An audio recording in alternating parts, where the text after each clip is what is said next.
শুরুতে আমরা যদি আপনাকে পুরো ক্যারিয়ারটা দেখিয়ে দিই, সেটা শুনতে ভালো লাগলেও বাস্তবিক অর্থে সেটা কিন্তু কখনো পসিবল না। একটা শিশু জন্ম হওয়ার সঙ্গে সঙ্গে সে ডক্টর ইঞ্জিনিয়ার হবে বলে আমরা যদি প্রত্যাশা করি, সেটা কি কখনো পসিবল? প্রথমত আমাদের তাকে হাঁটা চলা শেখাইতে হবে, কথা বলা শেখাইতে হবে, পড়ালেখা শেখাইতে হবে, তাকে ধৈর্য অভ্যাস বোঝাইতে হবে, তারপরে কিন্তু আমরা তার কাছে এক্সপেক্ট করতে পারি।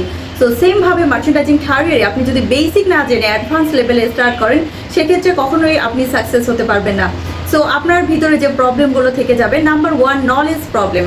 আপনার নলেজের একটা হিউজ পরিমাণ গ্যাপ থাকবে, যেটা কিনা আপনার প্র্যাকটিক্যালি করতে হবে। যেমন আপনি যদি একটা প্রোডাক্ট সম্পর্কে না জানেন, আপনি যদি ফেব্রিক না চেনেন, প্রিন্ট এমব্রয়ডারি না চেনেন, ট্রিমস না চেনেন, তাহলে কিন্তু একটা প্রপার কস্টিং দাঁড় করাতে পারবেন না।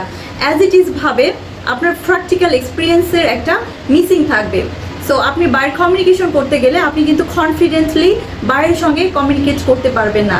ইভেন পরবর্তীতে আপনার কিন্তু ক্যারিয়ারের গ্রোথটা স্টপ হয়ে যাবে। সো প্রথমত আপনাকে বেসিক থেকে স্টার্ট করতে হবে।